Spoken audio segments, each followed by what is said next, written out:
I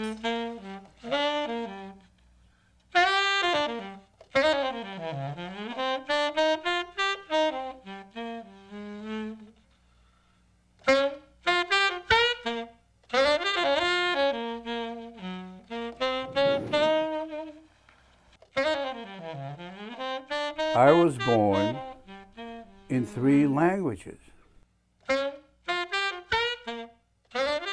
I had a great childhood, actually. I was a very kind of happy kid, lived outdoors mostly. We built our own home, lived near the ocean, near the sea, rather. It was a terrific life, you know. Though wars was going all around us, we were getting shot at and stuff, but we had no, you know, when you're a child, you don't have fear so much. You just go with it. I don't describe it that I was taken. I didn't really want to go. My parents decided to go, and they told me 2 days prior to leaving that we're leaving, and I had no choice. So I wasn't very happy leaving. But I arrived in New York, in Washington Heights. So I acclimated, and I had a couple of friends that I met that used to go down to the village. Then, of course, I was smitten. I was, you know, the village was a great place in those days, and we took the A train from Washington Heights down to West 4th. I had more than insecurities. I didn't speak English, you know, very little, because at the time they raised us in Israel, they wouldn't really encourage any other languages. So how did you overcome that? I guess athletics. I went to George Washington High School, and I was a very good soccer player. And we had a very good team. We're kind of like the United Nations type. We had people from Haiti, we had people from Costa Rica, we had people, a couple from Israel, Ireland. Everybody went to George Washington High School, you know. Did you always wanted to be an artist? I didn't know that, you know, when I was going to be, I always wanted to be a fighter pilot. Since I was 12, I was an air cadet. We had a unit, and we studied aerodynamics. Every summer, we spent 2 months on an Air Force base. So when you look at my work in a funny way, and why do I use those rivets and welds and stuff, and, you know, and it came really from my subconscious. I graduated from the International School for Photography. And I was hired by Agence France Presse and Deutsche Presseagentur. I was hired for very little money, really. It was enough then because an apartment was $130 a month or something for 2 bedrooms. So my first job was to cover MacArthur's funeral. And all of a sudden, I'm in the midst of this wild experience. In the 80s, I guess, when they started bombing buses and, you know, when it became fashionable, suicide bombers, it became fashionable. And newspaper was still in black and white.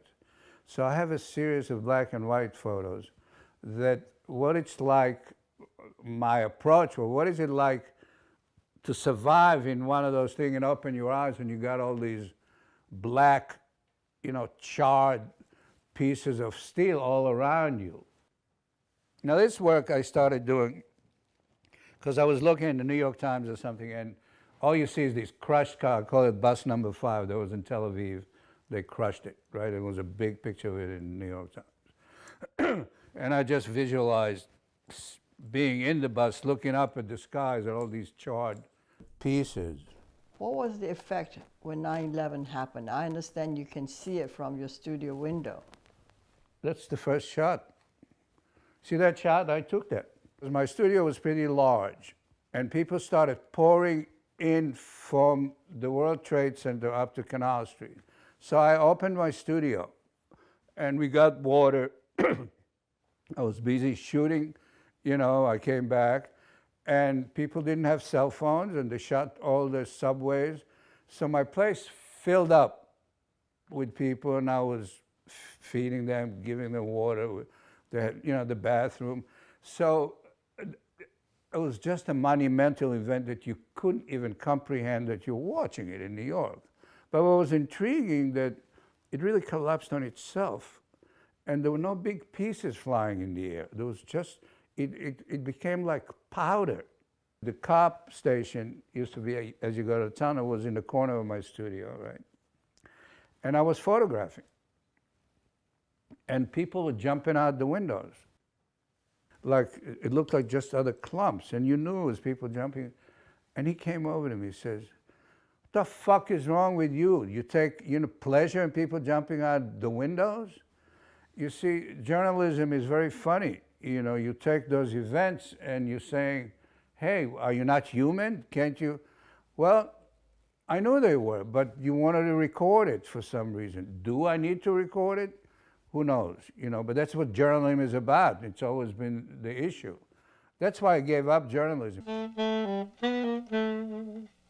2 events in my life finally made me comfortable saying I'm an artist. One, Larry River, in an article in our news, they had to name a few artists that he thought are artists that are worth mentioning. I was one of them. And John Chamberlain recommended me for Guggenheim twice. I didn't get it because who knows what, but the politics of it are such. And John was the bad boy of the art scene anyway. But in Mexico, at Larry's studio, I was working on the paintings, and all of a sudden, we had metal laying around, and it started to oxidize, and the pigments kind of took into it. And I just started to realize that Mexicans and Greeks and North Africans all painted their outdoors with these colors that got more intense as they had on the walls. But with the metal, you can expose this to light and outdoors and it gets richer. The reason is pigments that go with linseed oil and some sort of a binder start to separate. So that's how I got into that. Ivan Karp picked it up. Totally original conceptions done with incredible craft skills. He's an artist of real consequence, and we love seeing his work whenever we visit his gallery.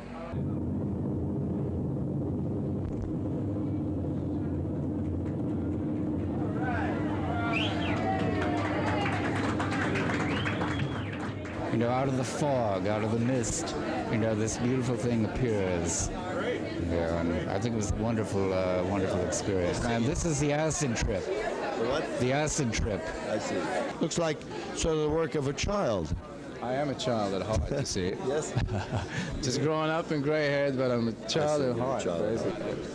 Well, we're going to go around asking other people That what would they be feel wonderful, about. because I don't know really what to say, you see. You don't know what to say, even though you're the artist. After the...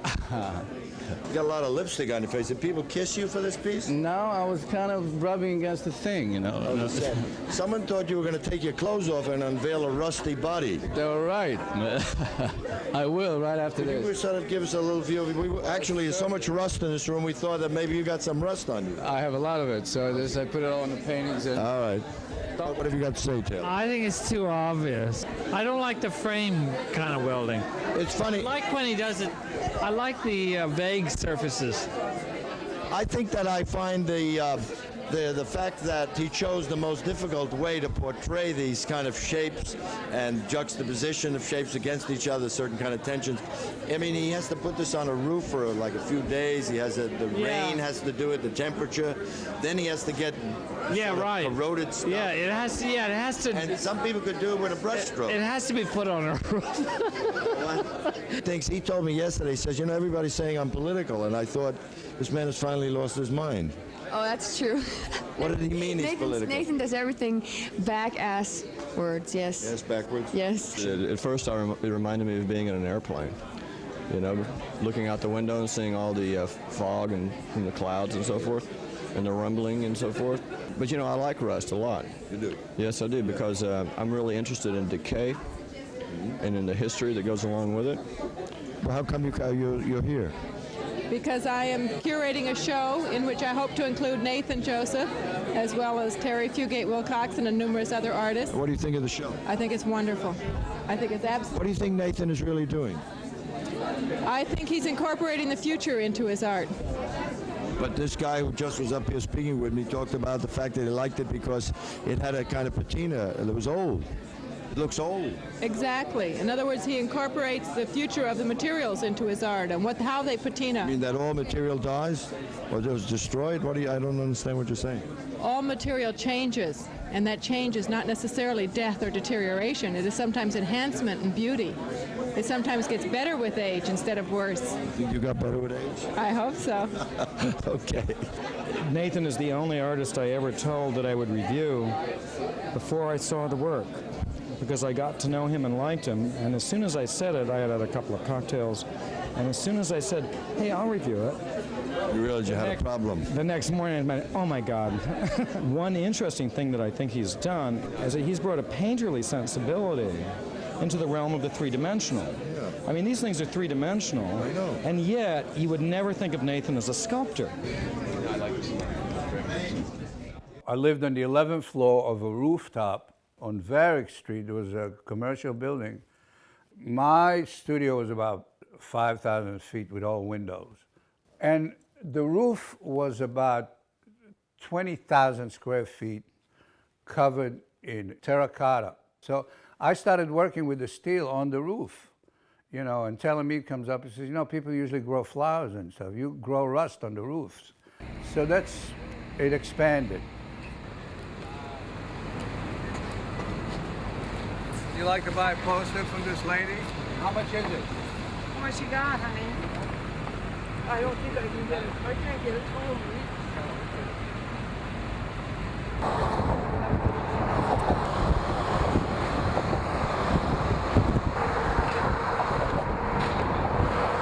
Yeah, so that to make sure that I would go back up there and not get sent back into LA. And go back to LA. Actually has a dog.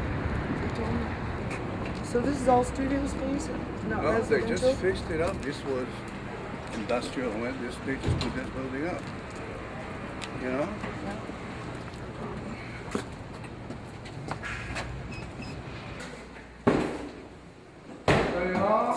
Fantastic. So you can That's work your where- acid without it eating a I roof? work out here. That's why I moved in. Oh, it's beautiful. They put terraces. And now you see it's all brand new up there. Mm-hmm. You want to move out of here? Well, it's not whether I want to or not, but it's getting to be like $1 million condos and stuff. And Oh. so eventually I know Yeah. that. Well, I've been a fan of Nate's work from the beginning. I was there when he began this work, starting with the galvanized. We shared a rooftop in Soho before it started to gentrify. And the first pieces were just little splotches of rust, ochres and browns on galvanized. They were just kind of splattering. He started off kind of cautious with the acids. As he got more adventuresome, he eventually ate a hole in the roof and they had to come up and tar it to seal it up again. And I particularly love these sculpture pieces that evolved out of the boats. I think they're magnificent. Anyway, I'm a fan. I've been along for the full ride, enjoyed it from the beginning, but it's still evolving, and it just seems to get more and more interesting. My second wife she collected my work, liked my work, and we got to be friends, and we had a lot in common. You know, she was very active in Israel politics and stuff. She was an architect. She came from, you know, a big, you know, wealthy family, which I didn't know at the beginning. Here we are, Nathan's birthday, January 3rd, 1998. Everybody seems to have stone crabs. People seem to be in merry spirits.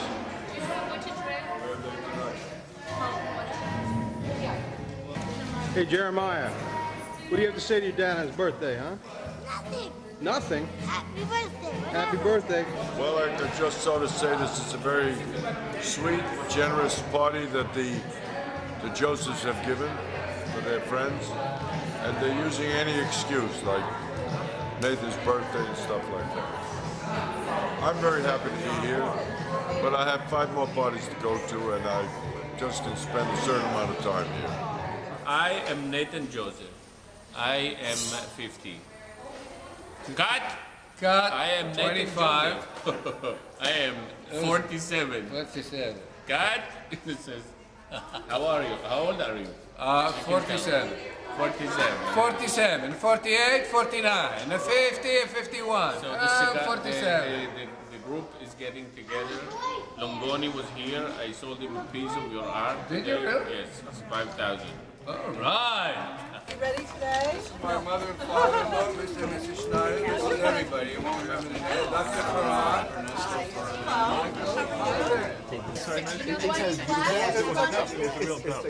Everybody. Get this one now. I'm getting, wait, I didn't get him before.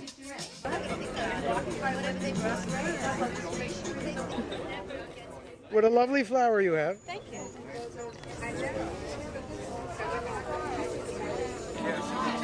Is that your best side?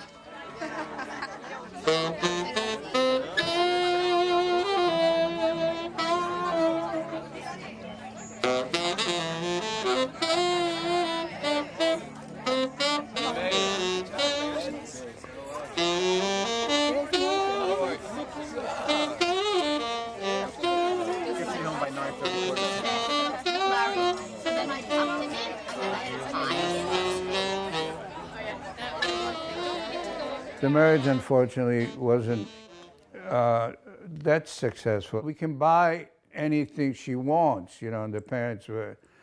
But then I wanted to live out here for the summer, and she was, socially, it kind of got awkward. My friends were a lot of artists, and I guess I don't make the best husband, So, I'm a downtown type, and the next thing I know, we live in this fancy place on Fifth Avenue all the way uptown. So from living in the studio, I have to travel, mind you, in a Mercedes-Benz, but all the way up and down, So everybody said, "What, are you crazy?" What? I said, "I don't want to live up there." I really didn't, and...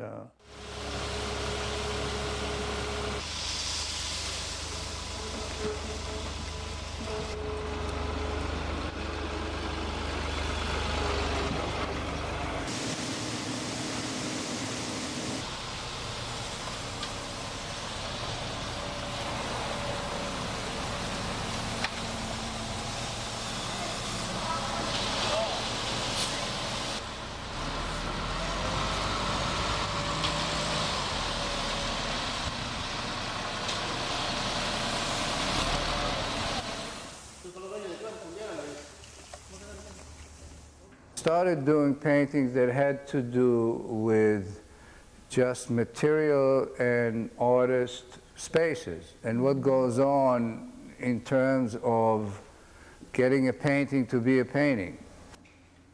I guess I started recycling it in New York, given that when you come from a third world country, shall we say, the abundance of material that's just lying around the streets in a country such as America is mind-boggling. So you keep saying, why am I buying all this expensive canvas where I can really just go on the streets and pick the material? So that's my sort of point of departure in the material. It brought out my background, essentially. Yes. Now, oxidizing the colors, I always had a problem with shellacked, shiny finishes. Okay, so I guess I'm not so shiny, right? Here, I'll show you some of the materials. Oh, yes. Look, this is rust, right? I can pick it up. Okay, so what you're looking at here is is rust a color, or is rust just a portion of something that deteriorates? No, it just evolved, right, from one state to another. What's a painting? It's an artist taking a brush, putting his own ideas, and making canvas appear as something else, because underneath it's canvas. So essentially, why I came up with that idea? Subconscious, I suppose. You know, it's just what attracted me. The colors that attract me, essentially, are Michelangelo. You know, the Italians' way of using fresco, you know, but the limitation that fresco has is that it's not movable. Mm. So I wanted to make movable frescoes. It has this very textural feeling for me, and as well as a kind of a pentimento. It looks as if there's all these layers of paint underneath, in a way. Well, as a kid, I was a volunteer, you know, when Israel was created, a lot of new immigrants came up from all over the world, some from South America, some from Africa, some from Europe, right? So we had to build for them what we called ma'abarot, which was actually transfer stations, in which you use available, and the material that was used was galvanized steel and those tarps that the army uses, right, to build tents.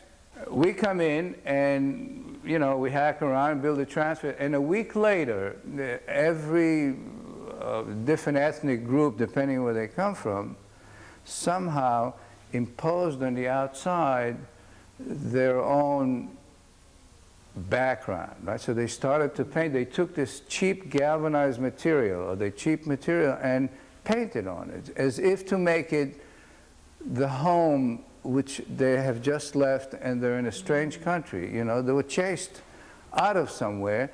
They were brought into a new place, but they had to, it's like you have to mourn leaving. From an artistic point of view, these are like a few samples of the application of the process of what you can do with this material. I've actually invented the process, essentially. So it's like, it's essentially fresco, but on steel. Metal, yeah. Outside is kind of my dream world. Again, it's being in a small country, not knowing that you ever going to leave. You see boats coming and going. Boats represent many different things, right? They represent discovery. Before the airplane, there was nothing but boats. People fish on boats. People have pleasure on boats. It's a utilitarian piece of sculpture. I don't know anything about boating, mind you. They're sculptural shapes, essentially, that evoke the idea of a boat, of a sea liner. They get recycled if you go to the Caribbean or any other third world country again, and repainted as almost as an art object. So, I love also these skeletons.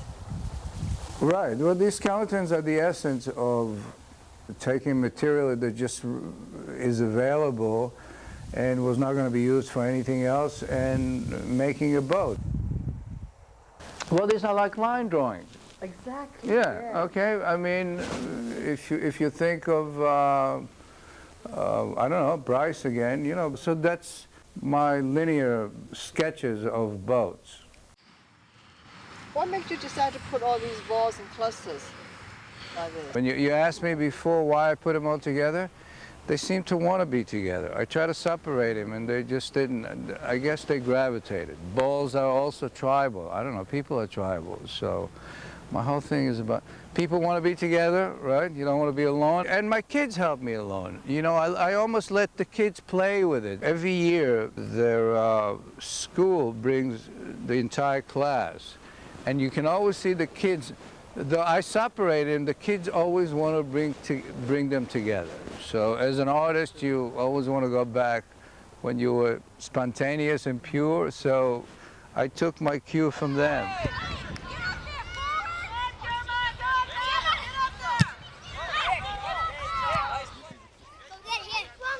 The wrong way, the wrong way.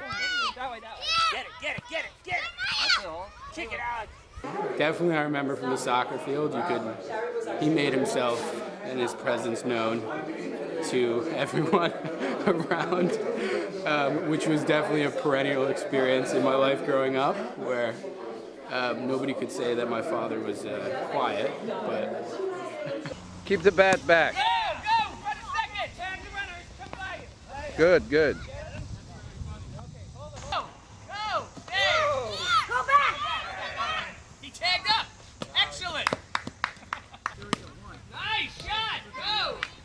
Oh, Nicky, good shot!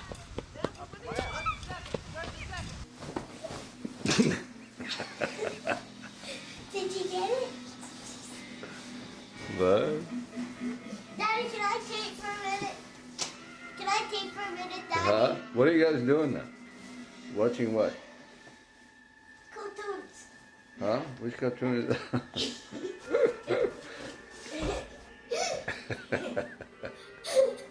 What are you wearing, a hat for underpants?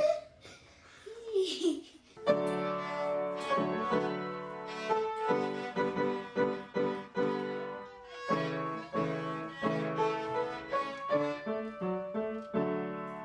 don't know if you can. Maybe get a pair of pliers.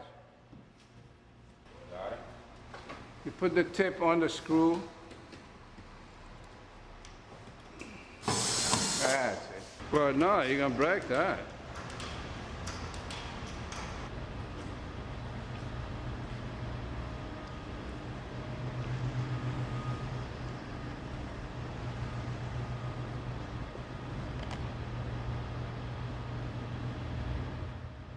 And the idea was to do 400 works for each room, one for each room. And I've convinced him to do it in metal with rusted frames. And all the corridors and the lobby. It was a big project, and a few $100,000. I did some of it in New York, and we shipped it in a big container by a boat. Some of it I did over there on site. So he said, you know, I paid it was a funny line. I paid $80 million to build this hotel. You're giving me rusted frames. All the way.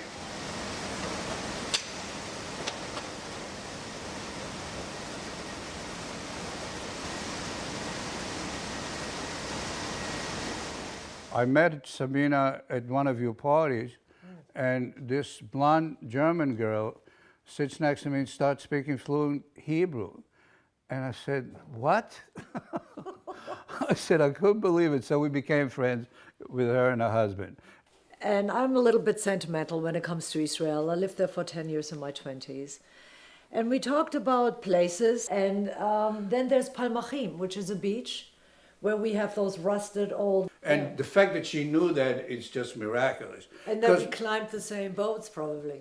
So you had to swim. Yeah, because there are only a few. Yeah, you had to swim, you have to climb in, you can go in, and it's kind of the wow effect, the right? ghosts are And there. the waves just break against Yes. the tall... And if you sit and down, caves. your butt is going to hurt quite a bit too. How are you? Nice to meet you. Very nice to meet you. It is? Great. Nice to meet you. I was just in Greece. I bought some of these. Yes, this one from Kuwait. Kuwait. Yes, it's very beautiful. Thank you very much. It's metal and yes, and oil.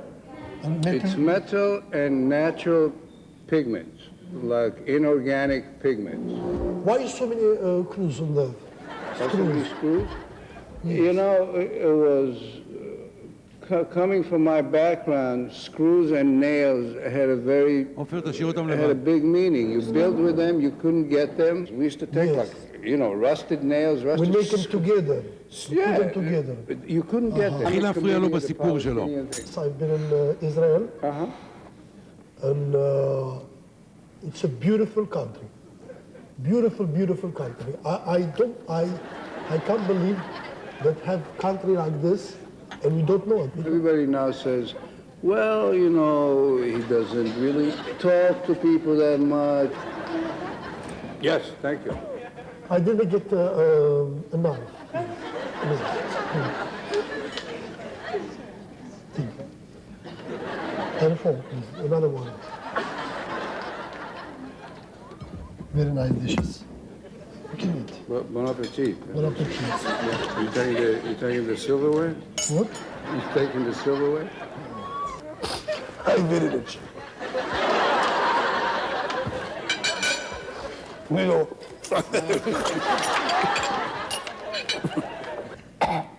You know? Yeah.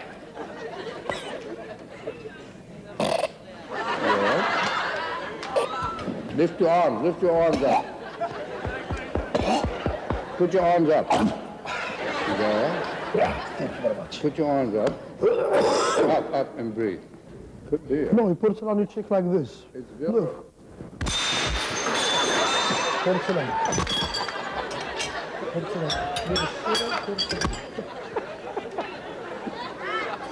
Tell me how come you do all this? With the knives and forks and forks.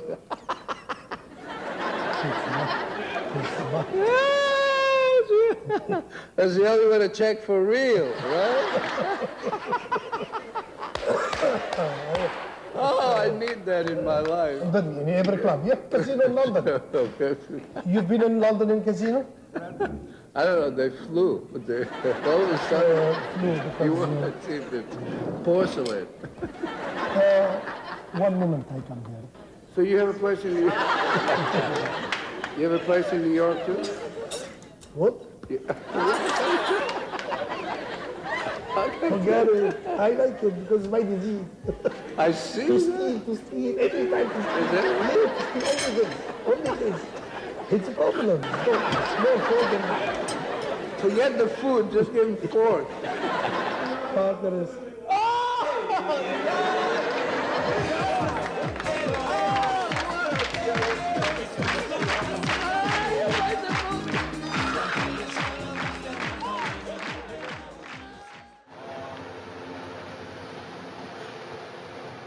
Essentially, the simple explanation is it's oxidized, galvanized steel. Yeah, we'll just leave it alone now. The surface is already cleaned and cleared. So I lay the pigments on it, right? And you can see these pigments interact, right? There's green and blue. It's like mixing a palette.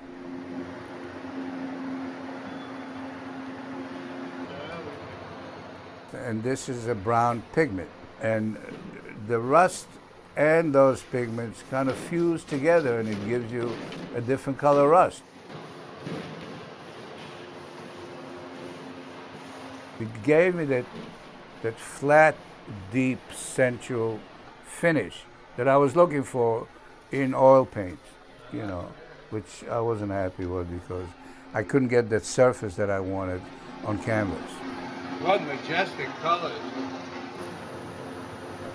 And then I will wet them, and they will oxidize in the elements. You know, you need, it's mostly water with a little acid wash.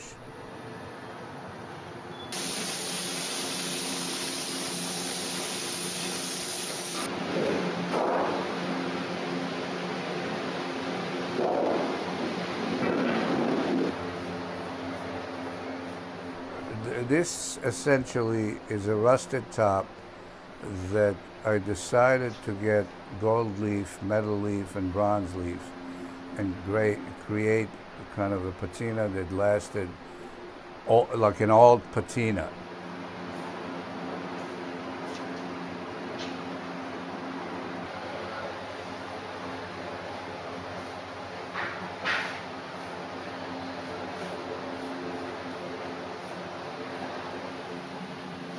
There's a limitation on how many colors you can put together just over and over and over again.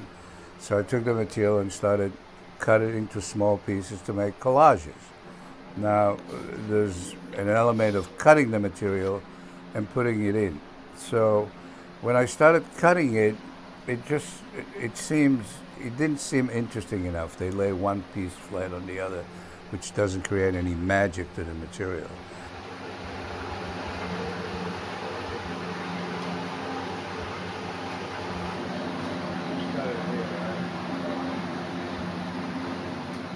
So we decided to cut it with a settling, and it gives it the edge, a meaning, and a separation.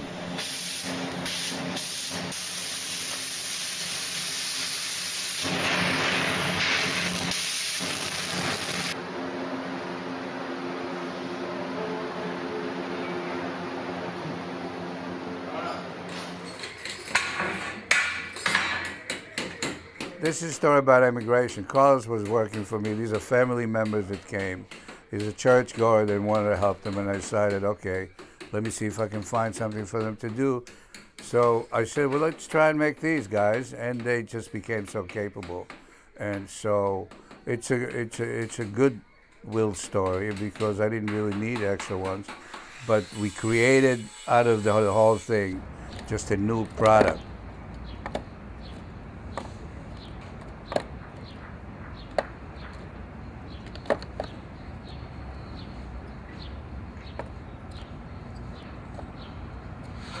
It's about balance and shapes and fit and living in urban communities.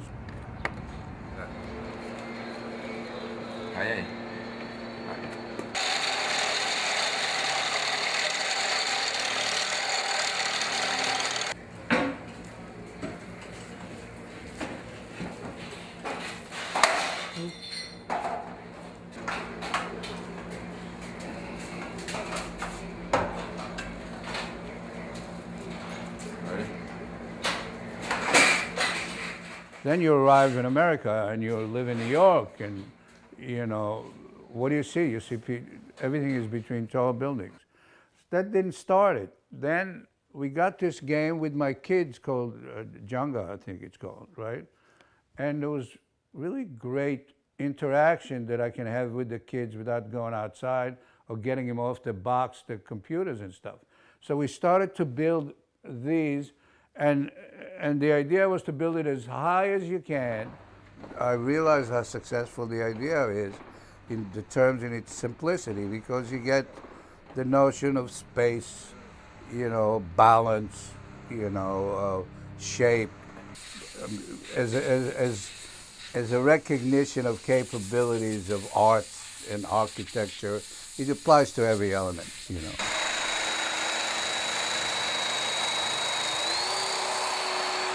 It's like a plant growing.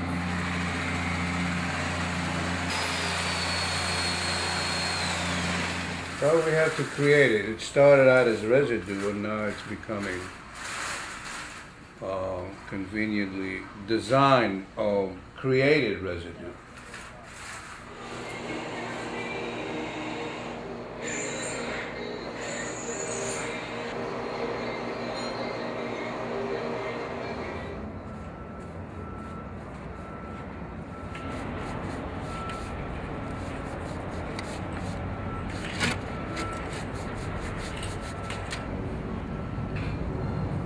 Chinese lettering, made in China.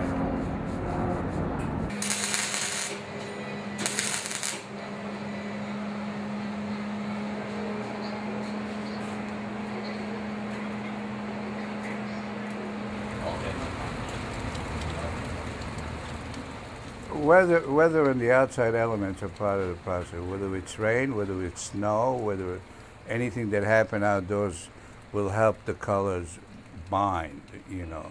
And the idea of bringing stuff that was made outside naturally indoors just enhances the experience. You feel the outdoors in it.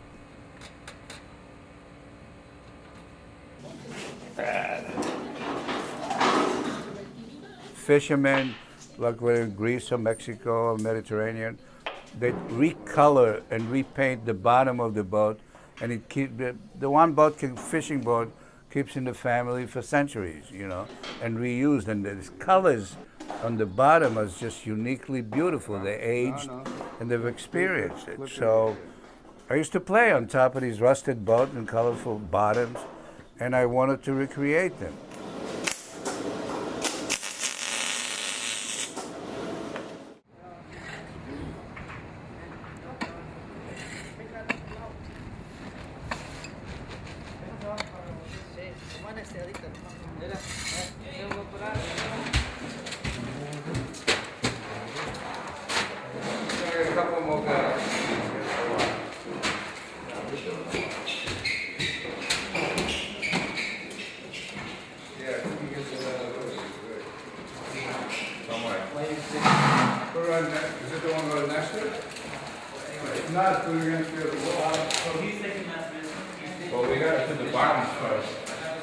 We'll just lay it down, you know what I mean?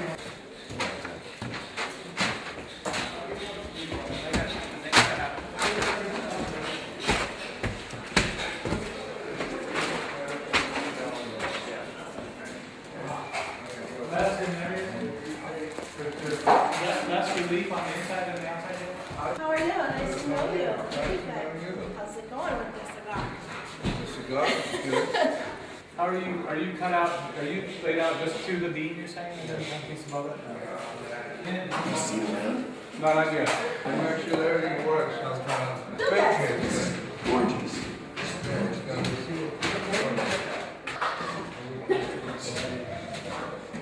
We have really happy people here. Something get on that? No. Copper and gold and steel. Oh, I see the sides of the...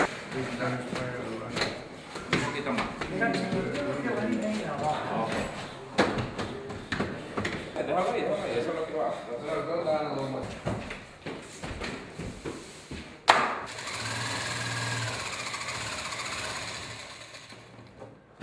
Ahora más. Mira lo que pasa. Okay, we're going to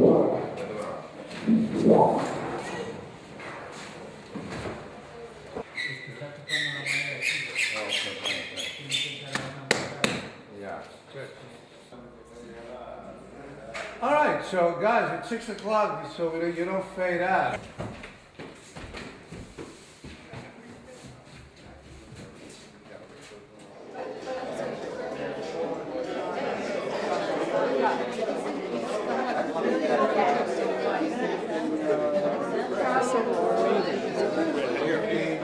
I'm going to give this to you.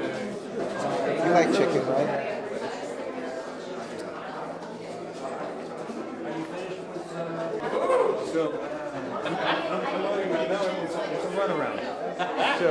So I think the easiest place to see the immediate, the obvious connection is in the same materials, right? Or similar materials. So this was done in 1957, and this is called Iron Maiden. And it's Iron Maiden, from a Ford Fender. And as I told people before, that John Chamberlain was living with Larry in Southampton, and John Chamberlain saw Larry making this figure, and that's when he got the idea to do his first crushed sculpture piece. If you were to go from this to what's right over there, it's an obvious kind of a similarity in materials, and even the way they're spot welded together is very, very similar. Somehow there's an energy between the two that I think you can feel. This is Nathan's wiggly creature pieces, which are fantastic wall pieces. It was this big pile of materials, and it just takes an artist to be able to take these colors and create a rhythm out of this kind of madness. I think that the two of them as friends and the two of them as compadres tested the boundaries of style and also of materials. I am so proud of the opportunity to have Larry's paintings that have never been seen, to have Nathan's work in a combination of things that are so unique, because he has only showed his flat wall pieces to this point, and now we have the opportunity to show all kinds of new pieces for both of them. Nathan came in, saw the space, and that's it. And then we contacted the whole surrounding areas, and everybody was happy basically to change this place into a new life. It was, in early days, it was a brothel. Yeah, like every house in, but it was a townhouse where a lot happened, with the sailors slept here, and big, colorful life of the fishing history. And then in 1840, they changed into a shop. They added the shop here in the front. So it was a supply for the whaling industry.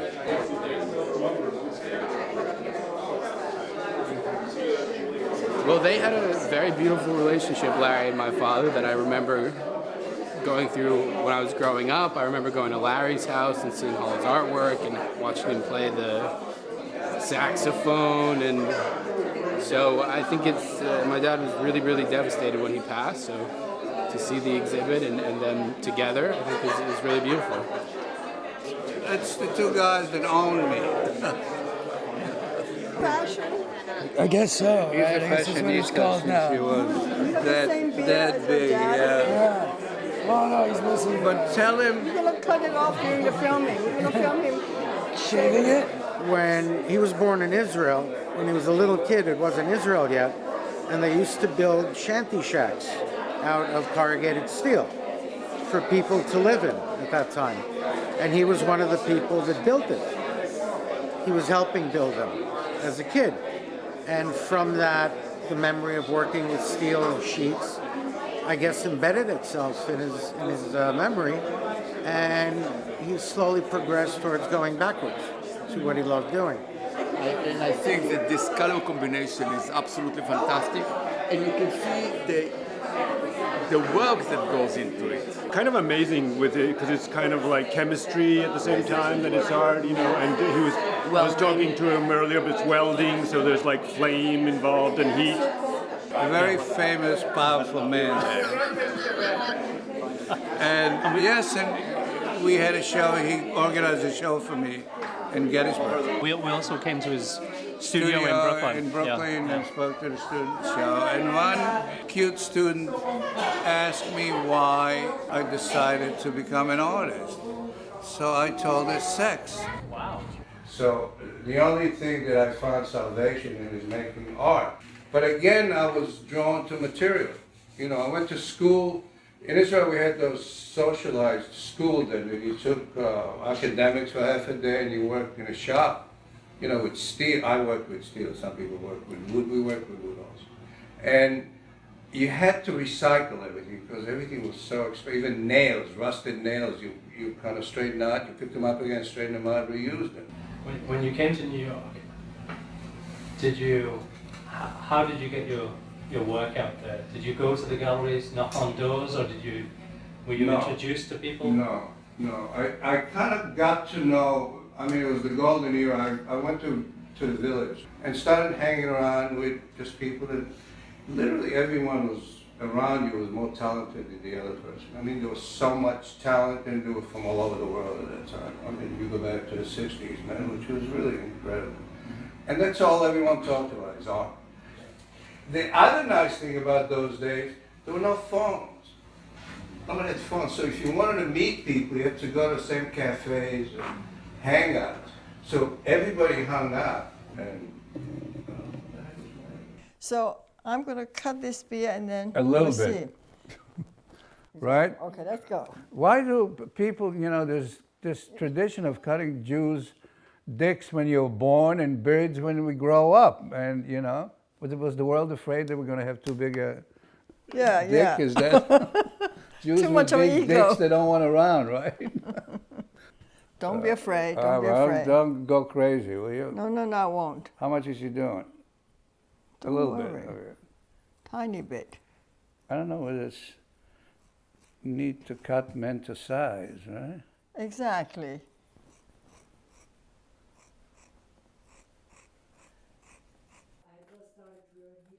It's like dying.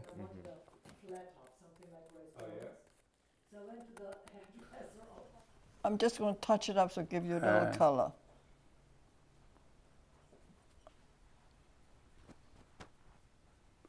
You're going to look so handsome. Lana I met at Larry Rivers. And then you're supposed to wash it off with water and shampoo or soap after 5 minutes. She used to walk by, you know, all the time. She hung out at Larry's a lot. We used to hang out by the pool. She strutted around. Always make sure we're looking at her, you know. Blend it in a little more. God. What are you worrying so much about? Yeah, kind of, but not paying attention to any of us. She's kind of, these little fucking guys. I don't want to know from them, right? And she was very aloof as she is now, you know. Water, more water? More water, yeah.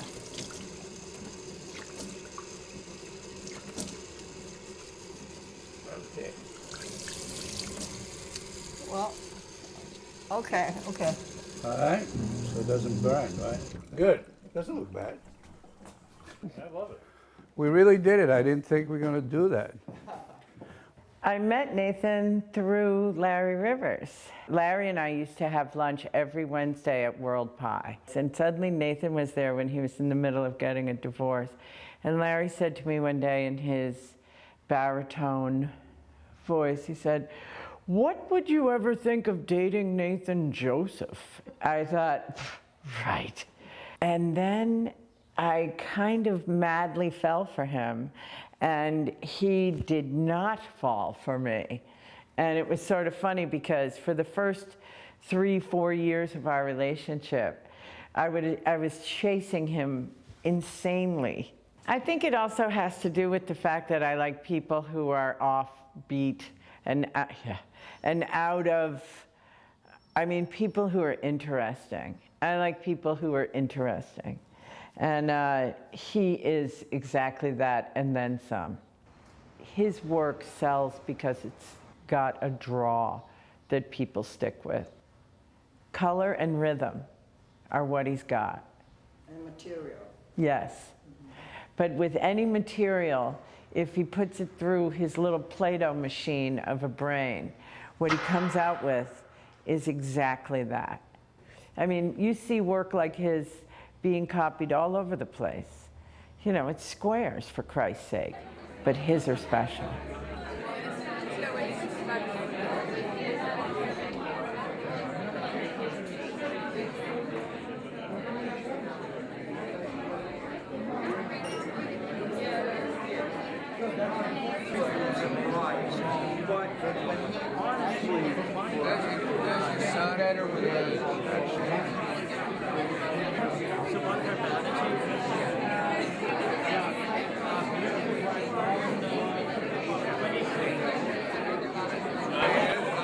He's a firstborn Israeli male heterosexual artist. He's not unique as an artist in the fact that his ego is bigger than Times Square, but in terms of living with someone with that kind of ego, it's rough. There's a lot that's very good about him. You know, he's a kind and loving human being, you know, and I'm no prize in terms of behavior. I have a tendency of running hot and cold, but it is the best and the worst at the same exact time of what makes it worthwhile. You know, the fact that we're very different is great because I think both of us are people like, I don't want a lot of people hanging around. It's a work in progress. Hello. You know this guy in the truck? No, the guy on the sailboat over there. Okay, let's go to the dockside first. He's a fisherman, got his boats on the... God, look at those boats. It's really one of the most beautiful spots in the world. Yes. Given such close proximity to a metropolitan area.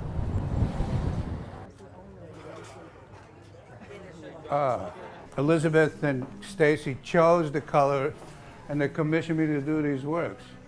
And their favorite color is violet, but you don't make many works in violet. So that's amazing. So she gave me all her clothes because she wears her bra and her panties and everything is in violet. So I had to match it. When I ended doing it, I said, I'm keeping your clothes. Did you? She wouldn't let me, she said, but I want to keep them. Anyhow, so we there was the color scheme. This is also unusual because they rarely use greens in restaurants. For some reason, green does not work in restaurants. Designers, anybody will say, and they chose green, which is very courageous. All good places change. Yeah, right. People discover them and then...